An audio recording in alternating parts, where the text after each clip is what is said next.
میرے نزدیک یہ صورت ہوتی کہ یہ بکریاں کھیت والے کو دے دی جاتی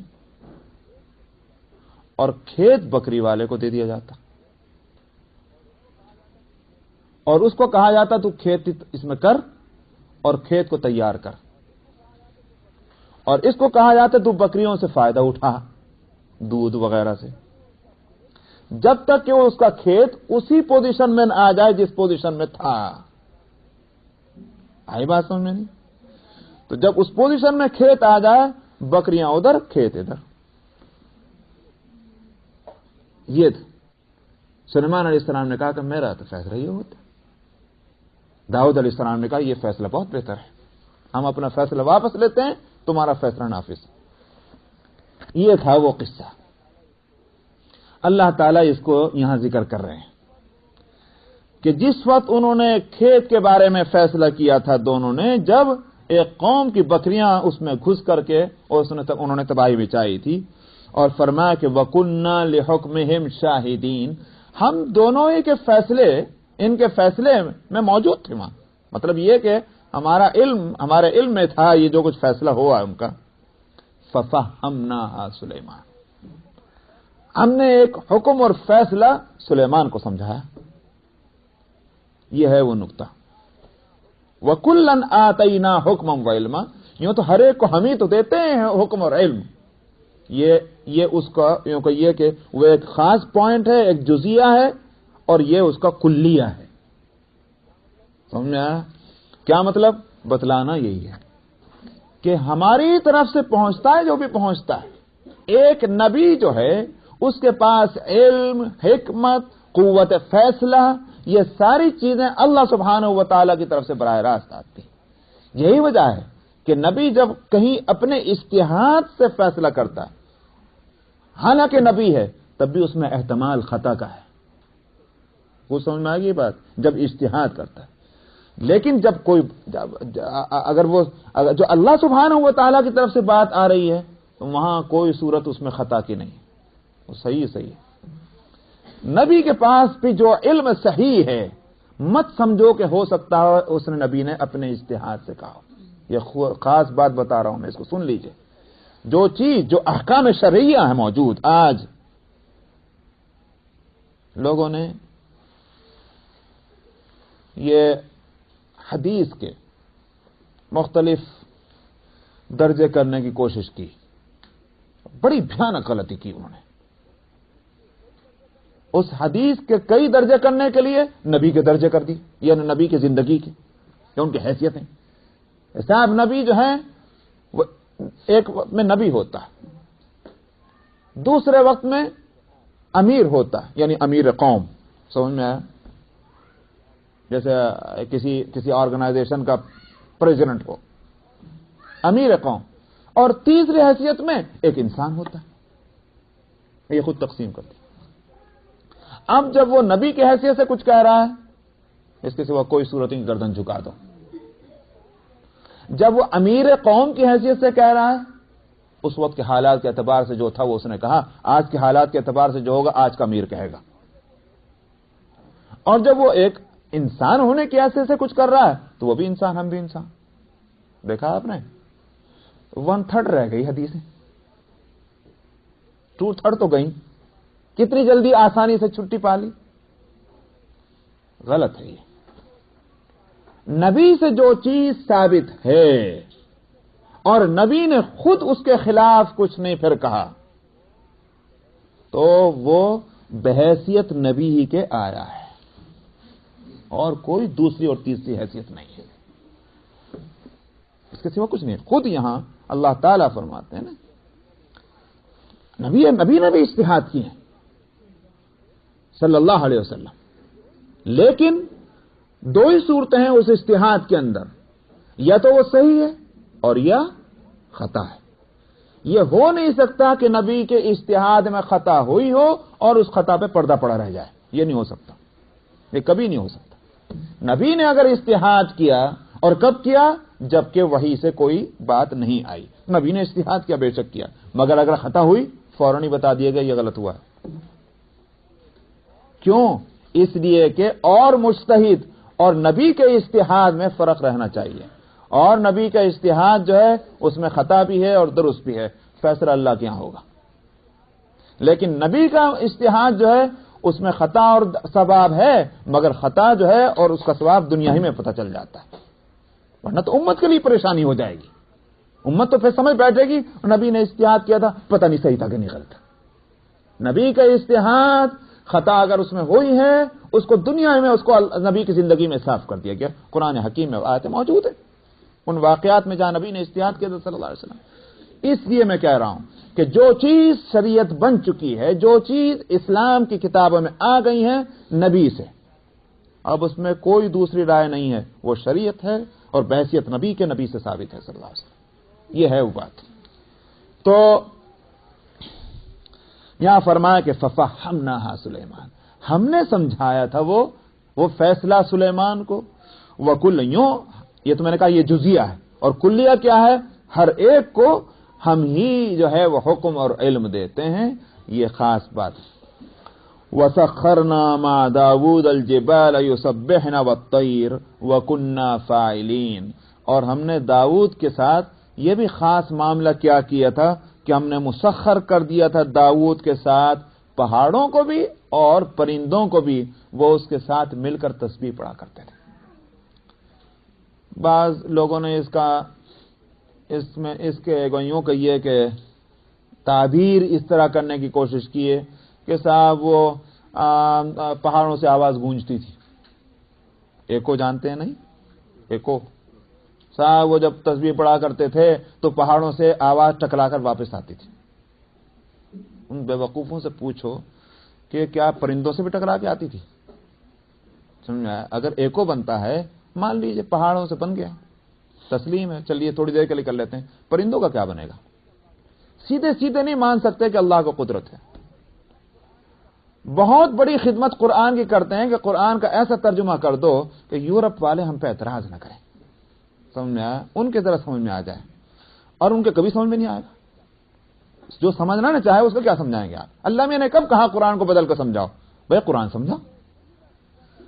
اس لیے سیدھا ترجمہ اور مطلب کیا ہوگا؟ اللہ نے ایک معجزہ دیا تھا داؤد علیہ السلام کے لیے، یہ معجزہ تھا کہ جب وہ تسبیح پڑھتے تھے ان کی تسبیح کے ساتھ پہاڑ بھی تسبیح پڑھتے تھے، ان کی تسبیح کے ساتھ پرندے بھی تسبیح پڑھتے تھے۔ اللہ کو اس کی قدرت ہے، ہر چیز کو علم ہے، ہر چیز کو اللہ نے عقل دیا ہے، شعور دیا ہے، اس کی ضرورت کے مطابق، اس کی کس کی؟ اس چیز کی ضرورت کے مطابق۔ یہ نہیں ہو سکتا کہ اللہ نے ایک چیز کو پیدا کر دیا اور اس کی ضرورت بھر اس کو عقل نہ دی ہو، یہ نہیں ہوتا۔ آپ دیکھتے ہیں مرغی کا بچہ انڈے سے نکلتے ہی بھاگنے لگتا، اللہ نے اس کو اتنا علم دیا جو اس کی ضرورت کا ہے۔ انسان کا بچہ اس کو پیدا ہونے کے ساتھ ہی وہ روتا ہے، ماں اپنی چھاتیاں اس کے منہ میں دیتی، چپ ہو جاتا۔ کس نے دیا علم؟ یہ رونا کس نے سکھلایا؟ اور اس کو جو ہے اس کو منہ میں کچھ دے دیے، وہ چسر کرنا کس نے بتلایا؟ کون سا اسکول مدرسہ تھا؟ اللہ نے ہر چیز کو اس کی ضرورت کے مطابق علم دیا ہے، جاندار ہو کہ بے جان ہو۔ اب حضرت انسان کو جو ہے وہ ایسا عقل و شعور دیا ہے کہ جو اور کو نصیب نہیں، تو ہم نے اسی کو ذی عقل کہہ دیا، اور دوسری چیزیں جو ہیں ان کی عقل اس کے مقابلے میں کم ہے، اس لیے کمپیئر کرتے ہوئے ہم نے یہ کہا کہ بھئی یہ ذی عقل نہیں ہے، لیکن ہے سب کے پاس عقل۔ اسی بات سے ہر ایک اللہ کی تسبیح پڑھتی، کل قد علم صلاتہ و تسبیحہ، ہر ایک کی تسبیح کو، ہر ایک جو ہے مخلوق اپنی تسبیح اور نماز کو جانتی ہے۔ یہ تو قرآن ہے، ہر ایک مخلوق اپنی تسبیح اور نماز کو جانتی ہے۔ تو تسبیح ہی نہیں پڑھتی، نماز بھی پڑھتی، نماز اور تسبیح نہیں پڑھتی، اس کا علم بھی رکھتی۔ انسان میں تو کتنے وہ ہیں جن کو یوں پتہ نہیں کہ تسبیح کس طرح پڑھی جائے گی، کتنے وہ ہیں جن کو یوں پتہ نہیں نماز کس طرح پڑھی جائے گی، لیکن اللہ فرماتے ہیں کہ مخلوقات جو ہیں ان کو سب کو پتہ ہے اپنی اپنی تسبیح اور نماز کا، یہ ہے علم ان کا۔ تب جب اللہ نے ہر ایک کو علم دیا ہے، علم خالق، تو وہی خالق اگر ان کو حکم دے کیوں نہ اس پر عمل ہوگا؟ آگے پیچھے ابراہیم علیہ السلام کے حکم میں واقعے میں گزر چکا ہے، قلنا یا نار کونی بردن وسلاما علی ابراہیم، اے آگ ٹھنڈی ہو جا، سلامتی والی ہو جا، اور آگ نے سنا اور وہ ٹھنڈی ہو گئی۔ اگر اللہ کے حکم کو اللہ کی مخلوق نہ سنے گی، تو یہاں وہ پہاڑ اور پرندے اللہ کے حکم سے داؤد علیہ السلام کے ساتھ مصروف تسبیح ہوتے تھے۔ کیوں؟ ہاں بے شک اس کا یہ فائدہ یہ تھا، اس سے ایک ماحول بن جاتا تھا، ایک انوائرمنٹ بنتا تھا۔ اس انوائرمنٹ کے بن جانے سے کیا ہوتا تھا؟ ایک دل لگتا تھا۔ اس سے یہ بات بنی کہ اگر لوگ ایک ایسی کمپنیوں میں جا کر بیٹھیں، ایسی مجلسوں میں جا کر بیٹھیں کہ جہاں اللہ کو یاد کرنے کا مشغلہ ہو، ضرور جانا چاہیے۔ اس سے کیا ہوگا کہ وہ ماحول ملے گا، طبیعت اس کے مطابق کام کرے گی، آسان ہو جائے گا کام کرنا۔ داؤد علیہ السلام کے لیے یہ صورت اس لیے تھی۔ اکیلا کہا کرتے ہیں، اکیلا چنا بھاڑ میں جھونک، کیا ہے بھائی وہ کیا بھاڑ پھوڑے گا، جزاکم اللہ۔ تو اکیلا چنا جو ہے، بھاڑ جانتے ہیں نا، جس میں وہ چنا، جس میں وہ اس کو کہتے ہیں وہ چنے بھوننے کے واسطے جو ہوتا ہے، کیا کہتے ہیں اسے؟ بٹی کہتے ہیں۔ تو وہی اس میں جو ہے وہ اکیلا چنا ڈالے تو کتنی پریشانی اس کو۔ تو اس لیے ایک مجلس، ایک جماعت بن جانی چاہیے۔ داؤد علیہ السلام کے لیے صورت تھی کہ جب وہ توحید کے ترانے اپنا پڑھتے تھے تو وہ ایک ماحول بنتا تھا، ادھر سے جو ہے پرندے بھی وہی پڑھ رہے ہیں اور ادھر سے پہاڑ بھی وہی پڑھ رہے ہیں۔ تو اب وہ دوسروں کے واسطے چاہے ان کی چینچیاں اور چونچائی ہو، مگر داؤد علیہ السلام کے علم میں کیا ہوتا تھا؟ وہ تسبیح جو ہے ریپیٹ ہو رہی ہے۔ تو فرمایا کہ وسبحنا وکنا فاعلین۔ آگے اللہ میاں فرما رہے ہیں یہ ہم ہی کر رہے تھے۔ یہ سارے جو ہے، یہ پہاڑوں کا یہ مزاج اور پرندوں کا یہ جو ہے ان کو تسبیح پر مقرر، یہ ہمارا کام تھا جو ہم نے کیا تھا۔ وَعَلَّمْنَاهُ صَنْعَةَ لَبُوسٍ لَكُمْ لِتُحْصِنَكُمْ مِنْ بَأْسِكُمْ فَهَلْ أَنْتُمْ شَاكِرُونَ۔ اور ہم نے داؤد کو ایک صنعت لباس دی تھی تمہارے واسطے، لِتُحْصِنَكُمْ مِنْ بَأْسِكُمْ، تاکہ خوف اور جنگ اور لڑائی کے موقع پر، بأس کا لفظ کے جو ہے خاص طور پر جنگ کے موقع اور لڑائی کے لیے آتا ہے قرآن میں، یہ تو لڑائی میں تم اپنی حفاظت کے لیے اس کو استعمال کرو۔ کس کو؟ اس لباس کو، وہ جو زرہ جس کو کہتے ہیں۔ تو زرہ لوہے کا ایک وہ لباس کہ جو ایک فوجی ہتھیاروں کی زد سے بچنے کے واسطے استعمال کرتا تھا، وہ داؤد علیہ السلام کو اس کا علم دیا گیا، اور وہ کڑیاں بنا کر کے وہ لباس تیار ہوتا تھا۔ یہ علم داؤد علیہ السلام کو دیا گیا۔ انشاءاللہ اس کو بقیہ آئندہ ہفتے اللہ چاہے تو ذکر کریں گے۔ پلیز سورہ الانبیاء آیت نمبر 80۔ اعوذ باللہ من الشیطان الرجیم، بسم اللہ الرحمن الرحیم۔ وَعَلَّمْنَاهُ صَنْعَةَ لَبُوسٍ لَكُمْ لِتُحْصِنَكُمْ مِنْ بَأْسِكُمْ فَهَلْ أَنْتُمْ شَاكِرُونَ۔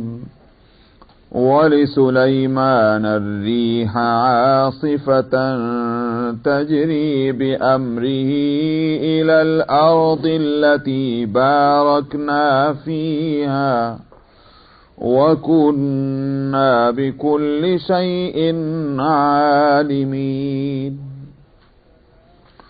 وَمِنَ الشَّيَاطِينِ مَن يَغُوصُونَ لَهُ وَيَعْمَلُونَ عَمَلًا دُونَ ذَلِكَ وَكُنَّا لَهُمْ حَافِظِينَ۔ وَأَيُّوبَ إِذْ نَادَى رَبَّهُ أَنِّي مَسَّنِيَ الضُّرُّ وَأَنْتَ أَرْحَمُ الراحمين فاستجبنا له فكشفنا ما به من ضر وآتيناه أهله ومثلهم معهم ومثلهم معهم رحمة من عندنا وذكرى للعابدين وإسماعيل وإدريس وذا الكفل كل من الصابرين وأدخلناهم في رحمتنا إنهم من الصالحين وذا النون إذ ذهب مغاضبا فظن أن لن نقدر عليه فنادى في الظلمات أن لا إله إلا أنت سبحانك إني كنت من الظالمين فاستجبنا له ونجيناه من الغم وكذلك ننجي المؤمنين وزكريا إذ نادى ربه رب لا تذرني فردا وأنت خير الوارثين فاستجبنا له ووهبنا له يحيى وأصلحنا له زوجه إنهم كانوا يسارعون في الخيرات ويدعوننا رغبا ورهبا وكانوا لنا خاشعين والتي أحصنت فرجها فنفخنا فيها من روحنا وجعلناها وابنها آية للعالمين إن هذه أمتكم أمة واحدة وأنا ربكم فاعبدون وتقطعوا أمرهم بينهم كل إلينا راجعون صدق الله. گزشتہ آیت سے حضرت داؤد علیہ السلام کا الگ سے ذکر شروع ہوا کہ ہم نے ان کے ساتھ داؤد کے ساتھ علیہ الصلاۃ والسلام پہاڑوں کو اور پرندوں کو مسخر کر دیا تھا کہ وہ تسبیح پڑھتے تھے اور یہ ہم ہی کرنے والے تھے اس کام کو. تو میں گزشتہ ہفتے اس تعلق سے میں بتا رہا تھا کہ اس سے ایک فائدہ یہ ہوتا تھا کہ ایک ماحول بن جاتا تھا اس ذکر خداوندی کا، تسبیح کا. جب ایک خاص ماحول بن جاتا ہے تو دل جمعی پیدا ہوتی ہے. دل جمعی کا مطلب یہ ہے کہ وہ طبیعت ڈاماڈول نہیں ہوتی، بس ایک طرف لگ گئی طبیعت سکون کے ساتھ. اب اس میں انسان کو لطف بھی آتا ہے، مزہ بھی آتا ہے، توجہ بھی ہے، ساری چیزیں، یعنی کہ جسم اور روح مکمل طور پر پھر موافقت کرتی ہے اگر ماحول ساتھ ہو جائے. اس سے اچھے ماحول کی اور برے ماحول ان دونوں کی جو ویلیو ہے وہ سامنے آ جاتی ہے. اچھا ماحول قابل قدر چیز ہے، برا ماحول بچنے کی چیز ہے. اس لیے کہ اگر اچھے ماحول کے اثرات یہ پڑتے ہیں کہ طبیعت اچھائیوں کی طرف راغب ہونے لگتی ہے، تو برے ماحول کا قدرتی طور پر یہ اثر پڑے گا کہ ایک آدمی اچھا ہے، آج نہیں تو کل، کل نہیں تو پرسوں اس کی طبیعت برائیوں کی طرف چلنے لگتی ہے. نبی کریم صلی اللہ علیہ وسلم نے اچھے ماحول اور برے ماحول کی مثالیں بھی دی ہیں کہ اچھے ماحول کی مثال ہے جیسے عطر فروش کی دکان، پرفیوم بیچنے والے کی، کہ آپ وہاں جائیں تو اگر نہیں بھی خریدیں گے پرفیوم اور عطر تو آپ کچھ نہ کچھ خوشبوئیں تو سونگھ لیں گے، جس سے طبیعت خوش ہوگی، کچھ تو فائدہ ہوا۔ اور بری صحبت کے لیے آپ نے مثال دی کہ جیسے نافخ الکیر، بھٹی کو جو جھونکنے والا ہے، جہاں بھٹی جل رہی ہے، تو اگر آپ وہاں جا کر بیٹھ جائیں تو اگر آپ بھٹی میں نہ بھی پہنچے تو اس کی دھول اور اس کی تپش اس سے تو نہ بچیں گے، کپڑوں پر آ کر اس کی دھول پڑے گی، گرد پڑے گی، کپڑوں کو گندا کرے گی۔ تو یہی صورت ہے اچھی اور بری سوسائٹی کی۔ صحبت صالح ترا صالح کنت، صحبت طالح ترا طالح کنت۔ اچھوں کی صحبت ہوگی تم کو بھی اچھا کر دے گی، بروں کی صحبت ہوگی تم آخر کار برے بن جاؤ گے۔ تو ہم نے کئی ایک ایسے لوگوں کو دیکھا، عالم نہیں ہے مگر علماء کی صحبت میں بیٹھ بیٹھ کر کے اتنے مسائل ان کو معلوم ہو گئے، ان کا علم جو ہے وہ اتنا پختہ ہو گیا اور ان میں زہد اور تقوی الگ پیدا ہو گیا کہ اچھے اچھے جو ہیں نئے تعلیم یافتہ علماء جو ہیں وہ تو ان کے سامنے ان کی کوئی حقیقت ہی نہیں رہتی۔ ظاہر ہے کہ یہ صحبتوں نے ان کو یہ گویا ان کا رتبہ جو ہے بلند کیا ہے۔ تو اس واسطے ماحول جو ہے اس کی قیمت کو ہم کو محسوس کرنا چاہیے۔ اس ملک میں ہم یہاں آئے ہیں، ہم اپنے لیے جگہ خود سلیکٹ کرتے ہیں۔ جس ملکوں میں ہم رہتے تھے وہ ہمارے باپ داداؤں نے جو جگہ بنا لی تھی وہیں ہم پڑے تھے، اچھی تھی یا بری تھی، اچھے ہی تھے، مسلمانوں کے محلے تھے اور وہاں ہم رہتے تھے۔ تو لیکن یہاں تو ہمارا اپنا انتخاب ہے، اپنا سلیکشن ہے، کون سے شہر میں رہنا چاہتے ہو، کون سے ایریے میں رہنا چاہتے ہو۔ اب ہمارے سلیکشن کی بنیاد کیا ہے؟ جو امریکنوں کی وہی ہماری بھی ہو گئی۔ اگر وہ سلیکشن ان کے یہاں اس بنیاد پر ہے کہ صاحب کالے رہتے ہیں کہ گورے رہتے ہیں، شاپنگ سینٹر کتنی دور ہے، ہائی وے کتنی دور ہے، اسکول کس طرح کے ہیں، یہ ساری چیزیں ٹھیک ہے، کوئی حرج نہیں ان پرائرٹیز میں۔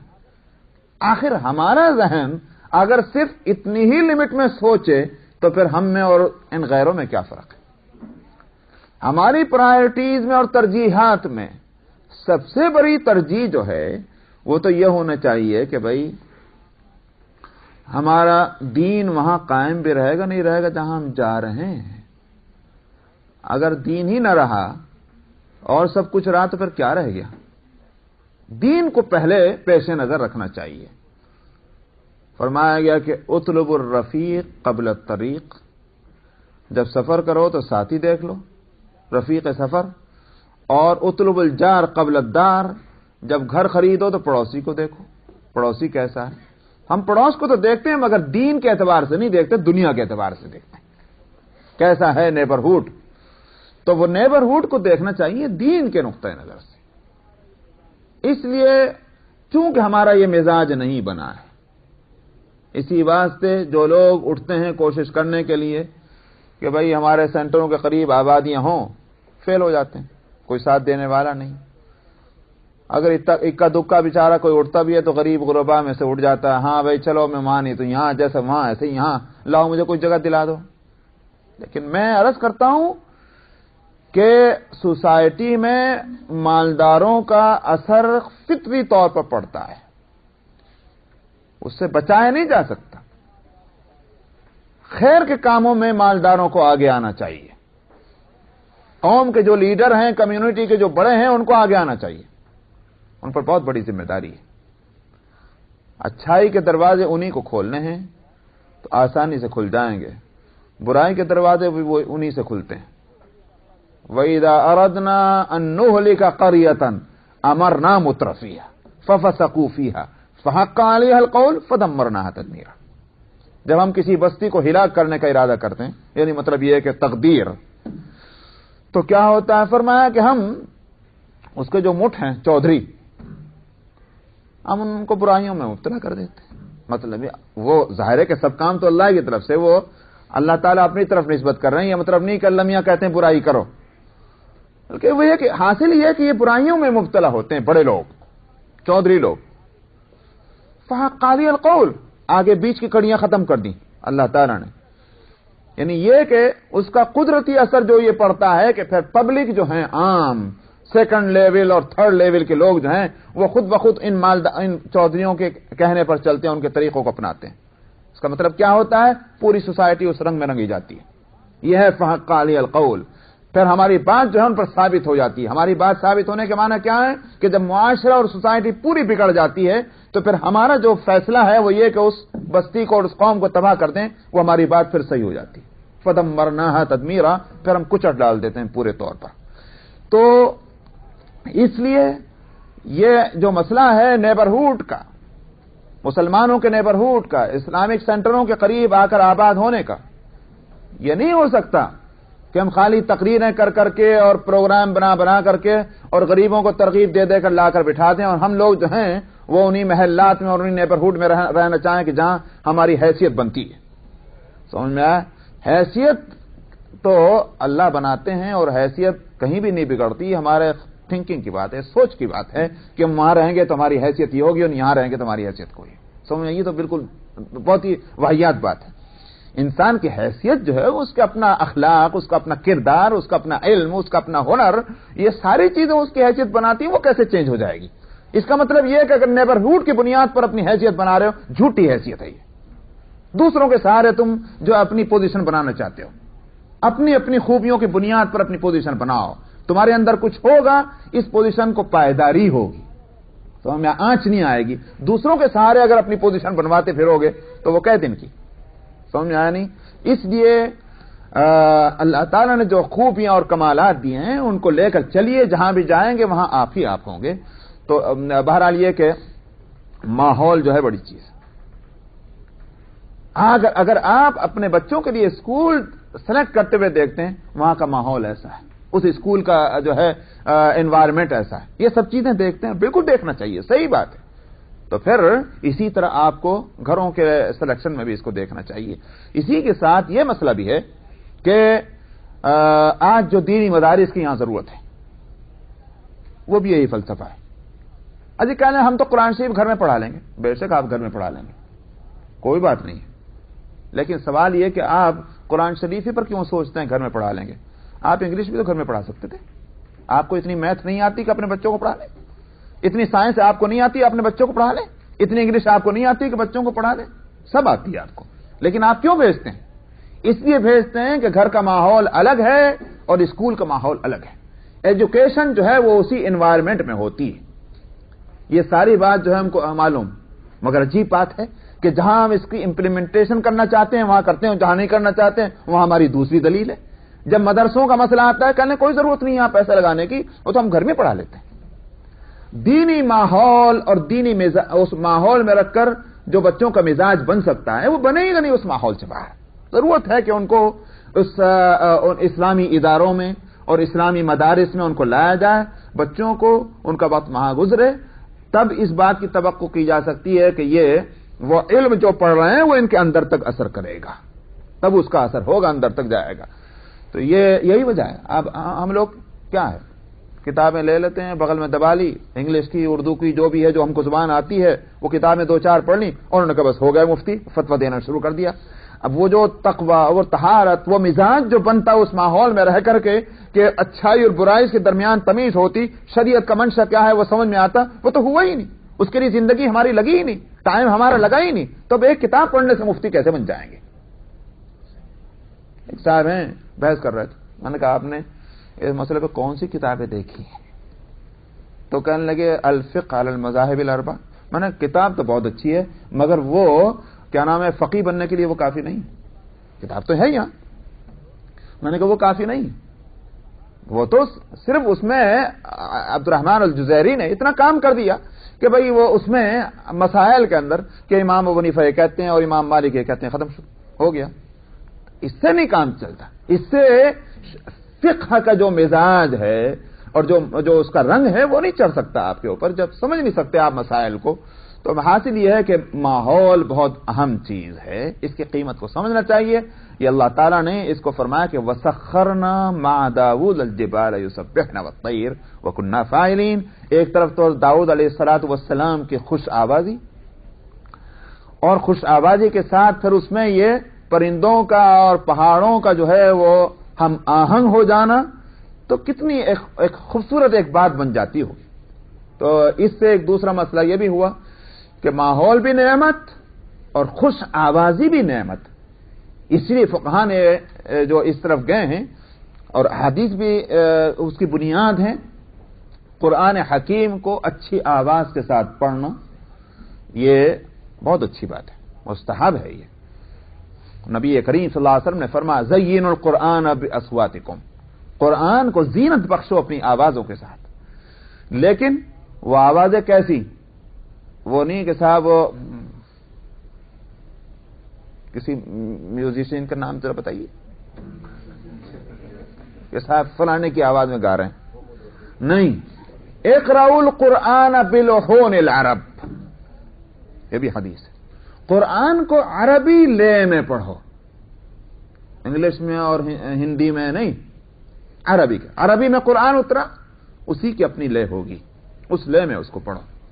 لیکن یہ نہیں کہ جناب باقاعدہ وہ کیا نام ایجپٹ اور جارڈن کے گویوں کے پاس پہنچ جا کہ مجھے گانا سکھلا دو میں قرآن پڑھوں گا. عربی کا گانا ہے، وہ مراد نہیں ہے. خوش آوازی اور چیز ہے، اور قرآن پاک میں جس کا استعمال کرنا ہے وہ یہ کہ وہ تابع ہوگی تجوید کے جو اصول ہیں، جو جو جو جو یوں کہیے کہ رول ہے قرآن پاک کے پڑھنے کا، ریسیٹیشن کا، تجوید، ان کو اصل پر رکھیں گے.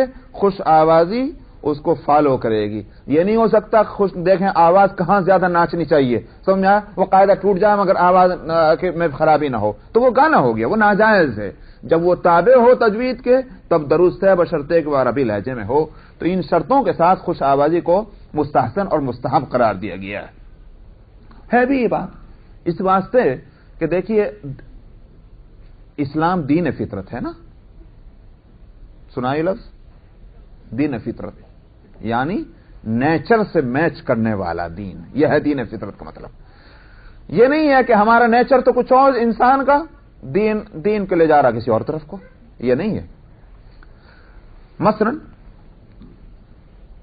غصہ، خوشی، غم، یہ انسان کے نیچر میں ہے کہ نہیں؟ سمجھ میں آیا؟ رکھا کہ نہیں رکھا؟ تو دین آ کر یہ نہیں کہتا خبردار خبردار خوش مت ہونا، خبردار خبردار غم مت کرنا، دیکھنا کبھی غصہ مت کرنا، یہ نہیں آتا. دین یہ کہنے کے لیے نہیں آتا. دین کیا کرتا ہے؟ دین یہ کہتا ہے کہ تمہیں غصہ ہے تمہارے اندر، ہم بتائیں کہاں غصہ ہونا چاہیے اور کہاں نہیں ہونا چاہیے، ہم بتاتے ہیں. غم ہے تمہارے اندر، غم کی صلاحیت ہے، ہم بتاتے ہیں کہ غم کہاں ہونا چاہیے اور کس طرح ہونا چاہیے. خوشی ہے، خوشی کے جذبات اللہ نے رکھے ہر انسان میں، بے شک خوش ہو، لیکن ہم بتاتے ہیں خوش کس طرح سے ہو. یہ ہے دین کا کام. مثلا غم ہے، ظاہر ہے کہ جب کسی کا انتقال ہو جائے گا غم تو ہوگا. دین آ کر کہ خبردار غم مت کرنا، کہا جائے گا یہ دین جو ہے خلاف فطرت ہے. ہم ایسے دین کو لے کے کیا کریں کہ اللہ نے تو ہمارے اندر غم کے جذبے رکھے ہیں اور دین آ کر کہتا ہے غم نہ کرو. دین کہتا ہے غم تو کرو گے مگر انلمیٹڈ نہیں، ایک لمٹ کے اندر، انسانی لمٹ کے اندر، شرافت کی لمٹ کے اندر، اخلاق کے دائرے میں. اور وہ کیا؟ کپڑے مت پھاڑو، بال نہ نوچو، سمجھ میں آئے؟ یہ ساری چیزیں کرنے کی ضرورت نہیں ہے. نہ چیخ و پکار کرو. ایک غم ہے، دل کو ہے، اس پہ یقیناً کسی کو کنٹرول نہیں ہے. اور البتہ اس میں اس پہلو پر نظر تمہاری ضرور رہے کہ جو کچھ ہوتا ہے وہ اللہ کی طرف سے ہوتا ہے اور تم اللہ کے بندے ہو. یہ ہے وہ. آپ دیکھتے ہیں نبی کریم صلی اللہ علیہ وسلم کے صاحبزادے کا جب انتقال ہوا حضرت ابراہیم کا، تو آپ نے اس کو گود میں اٹھایا، اس کو پیار کیا، اور آپ کے گویا چشم مبارک سے آنسو گرے، اور آپ نے فرمایا کہ وَإِنَّا لِإِبْرَاهِيمَ لِفِرَاقِكَ لَمَحْزُونُونَ، ہمیں ابراہیم تیرے جدائی سے ہم غمزدہ ہیں. جو صحابی ساتھ میں تھے دیکھے یا رسول اللہ آپ بھی روتے. اس کو یہ خیال تھا کہ یہ جو رونا اور غم کرنا جو ہے یہ کمال کے خلاف ہے. آپ نے فرمایا کیا میرے سینے میں پتھر کا دل تھوڑا ہی ہے؟ تو یہ احساسات جو ہیں انسانی، یہ دین اس لیے نہیں آیا کہ ان احساسات کو جو ہے وہ کچل دے یا ختم کر دے، ان کا استعمال کہاں ہونا چاہیے اور کس طرح ہونا چاہیے اس کو بتانے کے لیے آیا۔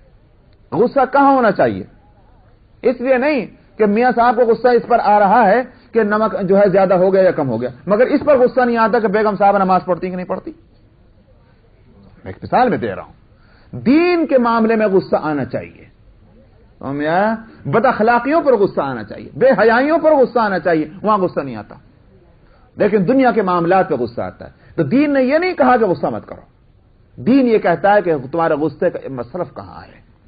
ایک مجاہد جہاد کرنے کے لیے نکلے اور سامنے دشمن کھڑا ہوا ہے، وہاں اگر کہ غصہ مت کرنا، تو غصہ نہیں کرے گا تو پھر آئے کہیں کے واسطے ہو؟ تو غصہ تو کرے گا، تبھی تو اس کا ہتھیار اٹھے گا اور اس کے اوپر حملہ کرے گا۔ یہ ہے صحیح طور پر غصے کی جگہ۔ تو اس سے جب یہ بات سمجھ میں آ گئی تو بتانا یہ ہے، آواز بھی تو اللہ نے دی کہ نہیں دی، اور کان بھی اللہ نے دیے ہیں۔ تو کان اور آواز جو ہے اس کا بھی ایک نیچر ہے۔ سونگنا ایک اللہ کی دی ہوئی ایک صلاحیت ہے، سونگنا۔ یہ کون سا کمال ہے، خوشبو مت سونگو، بدبو ہی سونگتے رہو۔ یہ تو کوئی تقوی نہ ہوگا، یہ تو کوئی تصوف نہ ہوگا، یہ تو کوئی ولایت نہ ہوگی کہ بدبو سونگتے رہو، خوشبو مت سونگو۔ نہیں، خوشبو سونگنا اچھی چیز۔ نبی کریم صلی اللہ علیہ وسلم نے فرمایا کہ میرے تمہاری دنیا میں سے 3 چیزیں میرے لیے پسندیدہ ہیں، ان میں سے ایک خوشبو کو آپ نے فرمایا، اور فرمایا کہ وہ 3 چیزیں ہیں جن کو واپس نہیں کیا جائے گا، یعنی اگر کوئی ہدیہ بھی دے اور چیز کو کہ بھائی نہیں شکریہ بہت بہت، لیکن 3 چیزوں کو واپس نہیں کیا جائے گا۔ وہ کون 3 چیزیں کیا ہیں؟ خوشبو، دودھ اور تکیہ۔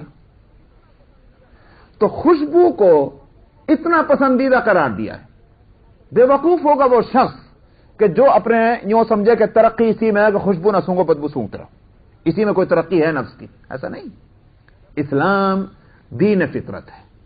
جب اللہ نے سونگنے کی صلاحیت رکھی ہے اس کو صحیح جگہ استعمال کرو۔ اسی طرح سننے کی صلاحیت ہے تو ظاہر ہے کہ یہ نہیں کہا جا سکتا جتنی بری آوازیں وہ سنو، اچھی آوازیں نہ سنو۔ ظاہر ہے کہ سننا اگر ہے تو اچھی آوازیں سنو۔ پھر کون سی اچھی آوازیں؟ گانا نہیں، بلکہ قرآن سے بڑھ کر اور کون سی چیز ہوگی جس میں اچھی آواز کو استعمال کرو گے اور اس کو سنو گے؟ خود اپنی آواز کو صحیح طور پر استعمال کرو اور اچھی آوازوں کے ساتھ قرآن کو سنو۔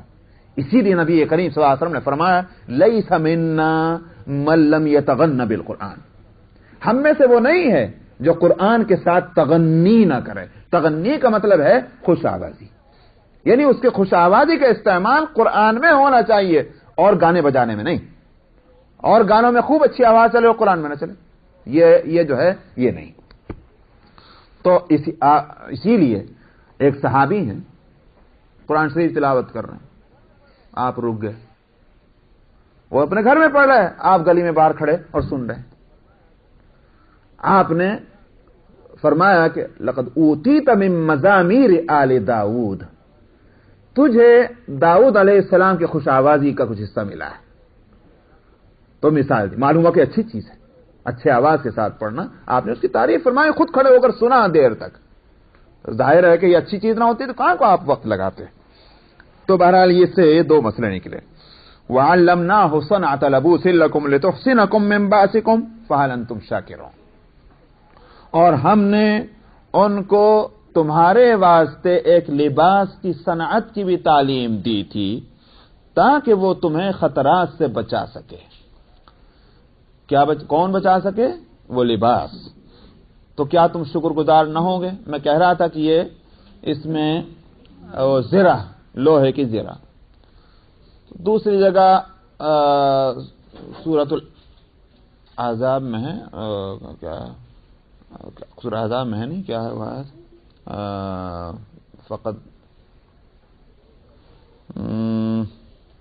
جہاں یہ ہے کہ کڑیوں کو جو ہے وَعَلَمْنَا لَهُ الْحَدِيدَ أَنِ اعْمَلْ سَابِغَاتٍ وَقَدِّرْ فِي السَّرْدِ وَاعْمَلُوا صَالِحًا، ہم نے لوہے کو اس کے لیے نرم کر دیا تھا۔ اس کے لیے داؤد علیہ السلام کو ذکر ہے، داؤد علیہ السلام کے لیے لوہے کو نرم کر دیا تھا، اور اس کو ہم نے ہدایت کی تھی ان کو کہ ان عمل سابغات وقدر فی السرد، یہ لباس جو بناؤ گے زرہ کا جالی کا، تو اس میں کڑیاں جو ہیں وہ خاص اندازے سے بننی چاہیے، کوئی بڑی اور کوئی چھوٹی نہ رہ جائے۔ اللہ نے ان کو تعلیم دی۔ جہاں تک لوہے کا نرم ہونے کا مسئلہ ہے، کس طرح نرم ہوئی؟ ظاہر اللہ تعالیٰ اپنی طرف نسبت کر رہے ہیں۔ یا تو یوں کہیے کہ خصوصیت کے ساتھ داؤد علیہ الصلوۃ والسلام کے لیے کوئی اللہ نے غیبی طور پر ایسی صورت کر دی تھی کہ ان کے پاس لوہا پہنچا نرم ہو گیا۔ بعض لوگوں نے یہ بھی سمجھا، ہاتھ لگایا لوہا نرم ہو گیا۔ اور یہ بھی ہو سکتا ہے کہ ایک نیچرل جو ایک پروسیس ہوتا ہے